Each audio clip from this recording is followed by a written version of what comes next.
한글 맞춤법 3차 시 수업 시작하겠습니다. 선생님이 1차 시와 2차 시에서는 여러분이 정말 싫어하고 어려워하는 한글 맞춤법 규정의 하위 항목들을 한 번에 볼 수 있는 비법들을 알려드렸어요. 첫 번째는 두음 법칙에 있는 하위 항목들을 한 번에 쉽게 구별하는 방법, 두 번째는 더 어렵고 복잡했던 전미사가 붙어서 만들어진 단어들을 소리대로 적을 것인지 어법에 맞춰서 적을 것인지를 구별하는 방법을 쉬운 팁들을 알려드렸죠. 이때 가장 중요한 팁은 널리 쓰이는 전미사가 붙었느냐 그렇지 않느냐, 널리 쓰이는 전미사가 붙었다 하더라도 원래의 뜻에서 멀어졌느냐 그렇지 않느냐에 따라서 소리대로 적을 것인가 아니면 어법에 맞춰 적을 것인가 하는 것들을 알려드렸죠.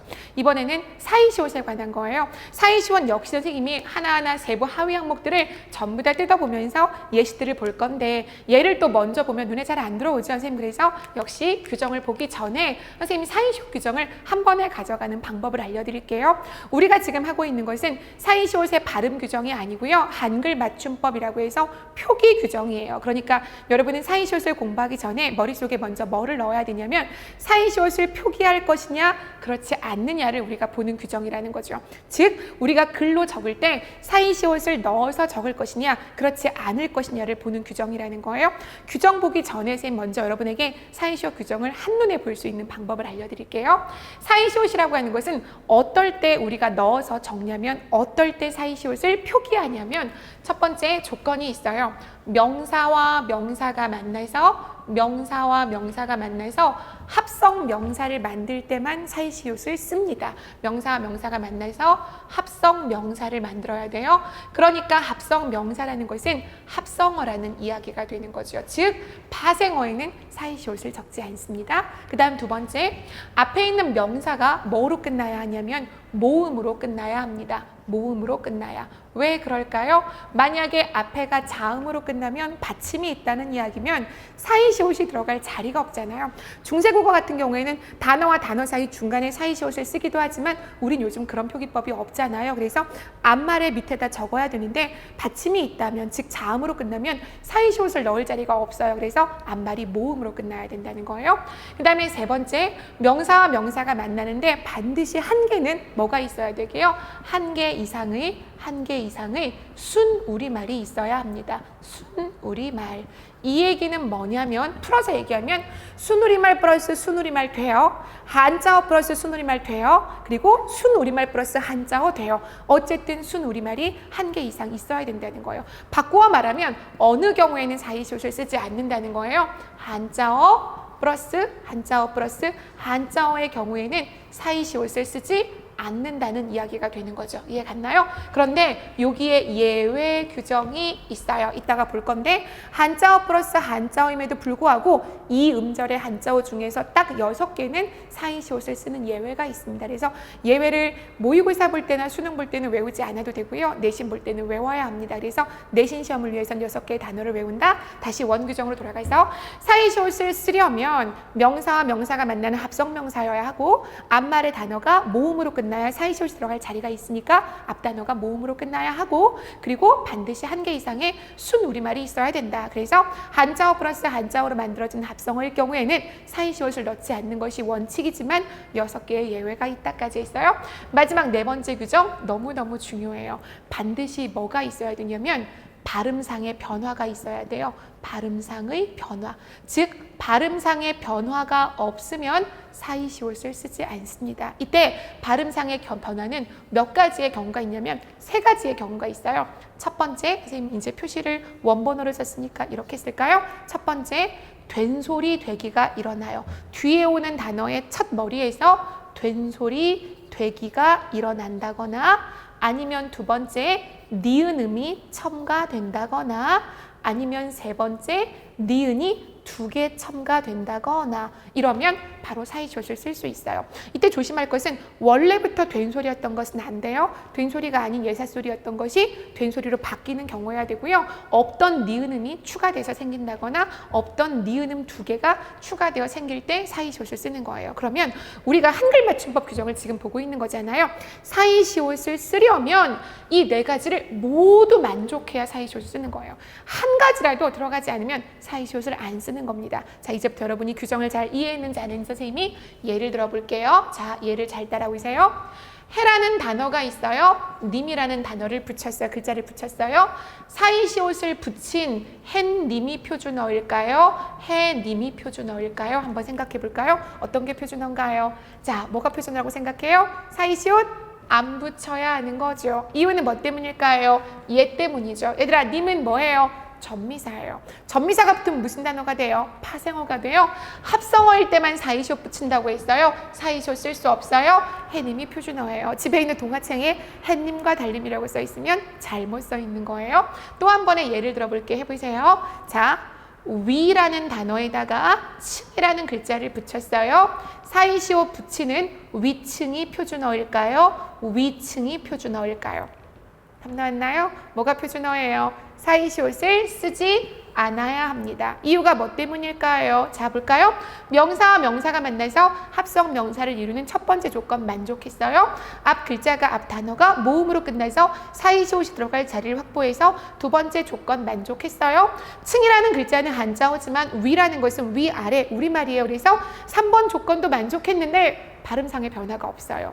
된소리 되기도 안 일어나고요. 윈층도 안 되고 니은 첨가도 안 되죠. 네 번째 조건을 만족하지 못해서 사이시옷을 쓰지 않는 거예요. 좀 이제 이해 가셨나요? 그래서 사이시옷을 쓰는 규정을 이렇게 크게 먼저 이해하고 나서 이제부터 하위 항목을 볼 거예요. 하위 항목 보면서 더 많은 예시를 볼 수 있어요. 선생님이랑 하위 항목 보도록 하겠습니다. 자, 선생님이 사이시옷을 쓰는 규정을 4가지 항목으로 한눈에 정리해 드렸어요. 그게 이제 원래 있는 한글 맞춤법 규정으로 가면 이만큼 길어요. 이 내용을 선생님이 한 번에 압축해서 먼저 설명해 드린 거예요. 이제부터 이 규정이 한눈에 들어올 수 있을 겁니다. 보세요. 사이시옷은 뭐냐면 사이소리 현상이 나타났을 때 쓰는 시옷의 이름이라고 했어요. 사이소리 현상이 아까 뭐였나요? 선생님 아까 사이시옷을 쓰려면 발음상의 변화가 있어야 된다고 얘기했잖아요. 그 변화가 뭐가 있었죠? 된소리 되기가 일어나거나 니은 첨가가 일어나거나 니은 첨가가 일어나는 거죠. 이런 현상이 있을 때 적는 시옷을 사이시옷이라고 이야기합니다. 그런데 규정이 크게 두 덩어리로 나뉘어요. 기억, 순 우리말로 된 합성어라고 돼 있어요. 그럼 여러분 니은이 뭘 것 같아요? 선생님이 아까 사이시옷을 쓰는 규정은 순 우리말이 반드시 1개 이상 있어야 된다고 했으니까 순 우리말 플러스 순 우리말의 경우이거나 순 우리말 플러스 한자어의 경우겠죠. 그래서 여기는 순 우리말 플러스 순 우리말의 경우고 니은에 가면 순 우리말과 뭐라고 돼 있나요? 한자어라고 되어 있잖아요. 이제 구별할 수 있겠죠? 하위 항목은 똑같아요. 자, 그럼 이제 앞에 있는 내용을 먼저 보도록 할게요. 순 우리말로 된 합성어일 경우에 사이시옷을 쓰는데 뒷말의 첫 소리가 된 소리로 나는 거 기억나죠? 발음상의 변화가 있어야 된다. 아까 위에는 뭐라고 했어요? 사이소리 현상이 나타나려면 일단은 합성어여야 되는데 순 우리말로 된 합성어에서 뒷말의 첫 소리가 된 소리, 그 다음 뭐가 보이나요? 니은 소리가 덧나는 거, 그 다음 니은 소리가 덧나는 거. 선생님 아까 이야기한 발음상의 변화 3가지가 들어있는 거죠. 그런데 이 규정은 순 우리말끼리 붙었을 때 나오는 사이시옷을 이야기하고 있는 거죠. 그럼 해볼까요? 나루라는 글자와 배라는 글자는 둘 다 순 우리말이에요. 발음하면 나루 빼라는 어때요? 뒷말의 첫 소리 비읍이 쌍비읍으로 소리가 나게 되는 거예요. 그래서 나루 빼가 되죠. 나루 명사, 배 명사 만나서 합성어가 이루어지고 앞말이 뭐로 끝났나요? 모음으로 끝났으면서 된소리 되기라고 하는 발음상의 변화를 동반하고 있으므로 사이시옷을 쓰는 것이 표준어여서 사이시옷을 쓴다는 이야기가 되는 거야. 선생님 요거 설명할 거야? 요것도 중요해. 조금 이따 할게. 하나만 더 볼게요. 내라는 글자와 가라는 글자가 있어요. 내 신음물 할 때 그 내를 이야기하는 거예요. 둘 다 순 우리말이에요. 그런데 발음을 해보면 뭐가 되나요? 내까라고 해서 뒷음절에 뒷말에 첫 소리가 된 소리로 소리가 나죠. 그때는 어떻게 하라고요? 사이시옷을 적는 경우가 돼서 사이시옷 적어서 얘가 표준어라는 이야기가 되는 거예요. 그런데 선생님 뭔가 이상한 게 보여요. 왜 발음이 2가지인가요? 라고 하는 거죠. 선생님 여기서 하고 넘어갈게요. 사이시옷이 생겼을 때 사이시옷을 어떻게 발음하느냐 하는 규정이에요. 이건 발음의 문제죠. 근데 잠깐 잘 보세요. 뒷말의 첫 소리가 된 소리가 나는 경우에 사이시옷을 적었단 말이에요. 그럼 이번에는 사이시옷의 발음 규정이에요. 이때는 사이시옷을 어떻게 발음하는 것이 원칙이냐면 원래 원칙은 사이시옷을 발음하지 않는 것을 원칙으로 해요. 하지만 뭐를 허용해 주냐면 사이시옷을 디귿으로 발음하는 것을 허용해 줍니다. 근데 여러분은 어디까지 하셔야 되는 거냐면요. 어떤 게 원칙이고 어떤 게 허용인지까지 구별할 수 있어야 돼요. 그래서 사이시옷이 붙는 경우 중에서 뒷말이 된소리가 되는 경우잖아요. 이때는 어때요? 사이시옷을 발음하지 않는 것을 원칙으로 하나 디귿으로 발음하는 것도 허용한다가 표준 발음법에 들어있어요. 그럼 가볼까요? 얘는 지금 된소리가 되어 있어 사이시옷을 붙인 케이스잖아요. 그런데 어떻게 하라고요? 보이나요? 사이시옷을 발음하지 않았잖아요. 얘가 원칙이고요. 디귿으로 발음하는 것도 허용한다. 한 번 더 사이시옷을 발음하지 않는 것을 원칙으로 하고요. 뒤에 된소리는 원래대로 있어야 되고 사이시옷을 디귿으로 발음하는 것도 허용한다. 그래서 이 경우에만 발음이 두 가지가 있는 거예요. 그 다음 두 번째는 선생님 뭐가 있을 수 있다고 했어요? 니은 소리가 덧나는 거예요. 이 한번 들어볼까요? 잇몸 시험에 잘 나오죠?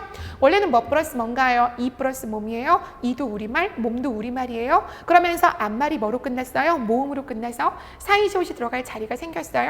그리고 발음상의 변화가 어떻게 돼요?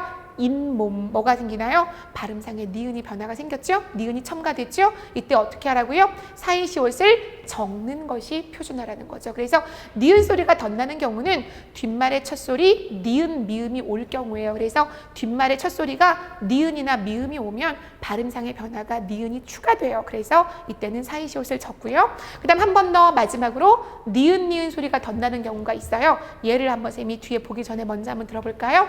나무라는 단어와 잎이라는 단어가 만났어요. 나무순 우리말, 잎순 우리말, 그리고 명사 만나면 합성어가 이루어지고요. 그리고 어때요? 앞말이 모음으로 끝나서 사이시옷이 들어갈 자리를 확보했어요.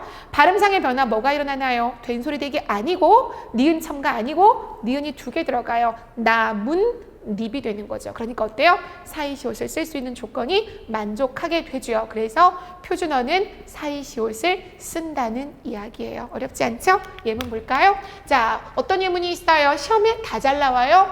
뒷일, 깻잎, 나뭇잎 모두 발표해 주세요. 셋 다 시험에 잘 나옵니다. 선생님이 지금 설명해드린 방법 그대로 세 개의 단어를 볼 수 있으면 되는 거예요.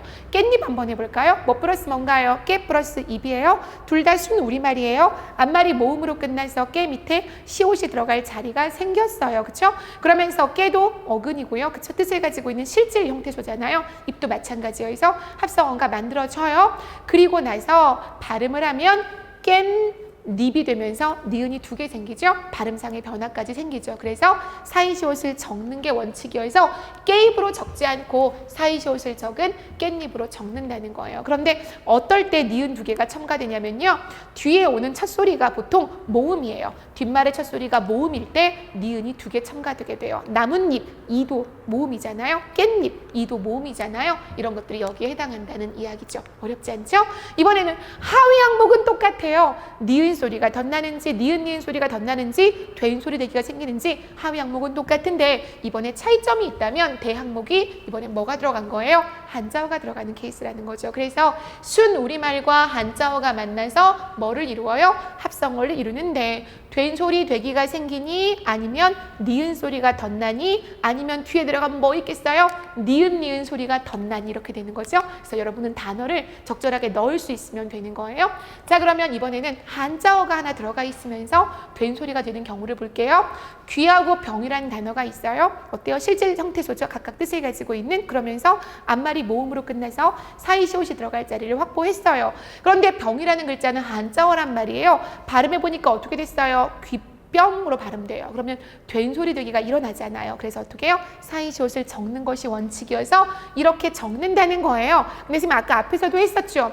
된 소리 되기가 일어나서 사이시옷이 붙는 경우에 이 사이시옷을 발음하는 규정은 사이시옷을 발음하지 않는 것을 원칙으로 하는데 사이시옷을 디귿으로 발음하는 것도 허용한다 그랬으니까 사이시옷을 발음하지 않는 것을 원칙으로 하는데 오타가 났네요.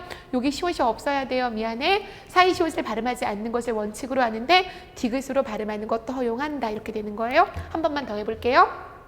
아래라는 단어와 방이라는 단어가 만나서 아래방이 만들어질 건데 발음하면 사실은 뭐가 돼요? 아래빵이라는 된소리 되기가 일어나요. 그래서 모든 조건을 만족해서 사이시옷을 적는다는 규정을 이야기하는 거야. 그래서 이렇게 적는데 된소리 되기가 일어나는 경우에 한해서 사이시옷은 발음하지 않는 것을 원칙으로 하나 어떻게 한다? 디귿으로 발음하는 것도 허용한다 되는 거죠. 규정은 똑같아요. 단지 한자어 하나가 지금 들어있을 뿐이에요. 그 다음 이번에는 니은 소리가 덧나는 경우인데 한 개가 한자어인 경우죠. 훗날 보도록 할게요. 후라는 글자는 비유자예요. 한자어예요. 날은 순우리말이에요. 각각의 뜻을 가지고 있는 실질 형태 소이면서 앞말이 모음으로 끝나서 사이시옷이 들어갈 수 있는 위치를 확보했단 말이에요. 그런데 발음을 해보니까 훗날이 돼서 니은 두 개라고 하면 안 돼. 여기는 원래 니은 있는 거야. 훗날이라고 해서 니은이 하나가 들어가게 돼요. 그러니까 모든 조건을 다 만족해서 어떻게 하는 것이 원칙이다? 사이시옷을 적는 것이 원칙이다. 얘도 시험에 잘 나와요. 제사 플러스 날이에요. 선생님 날은 순우리말이고요. 제사는 한자어잖아요. 제사 사 모음으로 끝났어요. 사이시옷이 들어갈 자리를 확보했고요. 각각이 실제 형태 소인데 발음해보면 제산 날이 되어서 니은 하나가 첨가되죠. 그래서 어떻게 하는 게 원칙이다? 사이시옷을 쓰는 게 원칙이다. 하나도 안 어렵지, 그치? 자, 마지막으로 이제 니은이 두 개 첨가되는 경우예요. 그래서 니은 소리가 덧나는 경우인데 뒤에가 이제 모음으로 단어가 붙는 경우를 이야기하죠. 역시 예문 중요해요. 예산일, 훗일 전부 다 시험에 잘 나옵니다. 예산일은 뭐 플러스 뭐겠어요? 예사 플러스 일인데 일은 순우리말이고요. 만약에 사라고 써야 한자어잖아요. 일사, 일 자체는 우리말이고요. 예사가 한자어란 말이에요. 근데 예사가 한자어인데 앞에가 사로 끝나서 아로 끝나서 모음이어서 사이시옷 들어갈 자리를 확보했고요. 발음하니까 어떻게 되나요? 예산 니은이 두 개 들어가죠. 뒤에가 모음으로 와서 붙을 경우에는 니은이 두 개 첨가되는 발음상의 변화가 생겨요. 그래서 사이시옷을 쓰는 게 원칙이라는 거죠. 선생님 아까 나뭇잎도 여기에 들어간다고 했어요. 나뭇잎도 시험에 굉장히 잘 나오는 예시가 되고요. 훗일도 마찬가지예요. 후 플러스 일인데 뒤후자잖아요. 한자어고요. 일이 순우리말이란 말이에요. 후는 모음으로 끝났어요. 사이시옷 들어갈 자리 있고요. 일이 순우리말이고요. 발음하면 훗일이 되어서 뒤에가 이모음 계열로 시작하게 되면 니은 첨가가 두 개 일어나거든요. 그래서 어때요? 사이시옷이 들어갈 수 있는 모든 조건을 만족했으니까 얘가 표준어라는 이야기가 되겠습니다. 어렵지 않지, 그치? 자, 그리고 마지막에 이제 뭐라 그랬어요? 한자어 플러스 한자어일 경우에는 사이시옷을 붙이지 않는다. 반드시 한 개 이상의 우리말이 있어야 되는데 예외가 있다. 6개가 있다고 했죠? 이게 6개예요. 그런데 얘를 또 시험에 내면 어디서 틀리냐면 한자어이 돼 두 음절이어야 돼요. 두 글자일 때만 되는 거야. 선생님 이 얘기를 왜 하는지 보세요. 원래는 뭐예요? 고예요. 원래는 고와 간이 만난 거예요. 근데 한자어 플러스 한자어여서 사이시옷을 안 쓸 것 같은데 예외로 붙으면서 사이시옷을 넣어주는 케이스라는 거죠. 마찬가지 한 번만 더 해볼게요. 원래는 새예요. 새 들어 살다 할 때 그 새란 말이에요. 거기에 방이 붙은 거예요. 그래서 원래는 한자어 플러스 한자어 둘 다 한자어잖아요. 사이시옷을 안 붙이는 게 원칙인데 예외다. 그래서 사이시옷을 붙인 새빵이 표준어라는 이야기가 되는 거예요. 그런데 만약에 선생님 해볼까요? 얘가 표준어일까요? 아니면 얘가 표준어일까요? 조심하셔야 돼요. 저기에 새빵이 표준어라고 해서 얘를 표준어라고 하면 큰일 나요. 원칙이 뭔가요? 두 음절로 된 한자어일 때만 한자어 플러스 한자어인데 사이시옷을 넣어주는 예외가 되는 거예요. 이거 몇 음절이에요? 3음절이에요. 이때는 다시 얘가 표준어가 되는 거예요. 이해하셨나요? 선생님이 그러면 잘 이해했는지 못했는지 두 가지의 예만 여러분에게 물어볼 테니까 선생님이 답을 하기 전에 여러분이 먼저 한번 해보세요. 자, 위에란 글자에다가 쪽이라는 글자를 붙였어요. 사이시옷이 들어간 위쪽이 표준어일까요? 위쪽이 표준어일까요? 뭐가 표준어인가요? 답 나왔어요? 뭐가 표준어예요? 사이시옷을 쓰지 않는 것이 표준어죠. 이유는 뭐 때문일까요? 자, 순우리말이에요. 순우리말이에요. 앞말이 모음으로 끝났어요. 사이시옷 들어갈 자리 있어요. 그리고 각각의 뜻이 있는 어근어근의 합성어 맞아요. 그런데 뭐가 없어요? 발음상의 변화가 없어요. 설마 이거 보고 된소리 되기라고 하는 거 아니겠지? 된소리 되기는 된소리가 아니었던 것이 된소리로 소리가 나야 된소리 되기예요. 애초부터 된소리여서 발음상의 변화가 없어요. 이해 갔나요? 그래서 이거는 바로 사이시옷을 쓰지 않아야 되는 거죠. 발음상의 변화가 일어나지 않아서 조건을 만족하지 못했기 때문이에요. 선생님 마지막으로 하나만 더 물어볼게요. 최대라는 글자에다가 값이라고 하는 걸 붙였어요. 수학시험 볼 때 많이 나오는 용어죠. 자, 사이시옷을 붙여서 최대값이 표준어일까요? 아니면 최대값이 표준어일까요? 붙여야 할까요? 붙이지 않아야 될까요? 3초 드릴게요. 1, 2, 3. 정답 몇 번? 어떤 거예요? 위에 거예요? 아래 거예요? 사이시옷을 이번에는 붙여야 하는 거죠. 선생님 볼까요? 갑이라고 하는 것은 순우리말이에요. 최대는 한자어인 거 알 수 있겠죠. 그렇죠? 한자어예요. 순우리말 하나 들어가 있어요. 얘들아, 가라고 쓰면 한자어예요. 가자. 근데 값은 우리말이에요. 그래서 하나의 순우리말이 있고요. 앞말이 모음으로 끝났고요. 각각이 뜻을 가지고 있어서 만나면 합성어가 돼요. 그러면서 갑이 뭐로 발음되나요? 최대값으로 발음되잖아요. 그러니까 어때요? 뭐가 있어야 돼요? 사이시옷이 있어야 하는 거죠. 이제 볼 수 있겠죠? 선생님이 사이시옷 규정을 한 번에 볼 수 있도록 정리해 드렸습니다.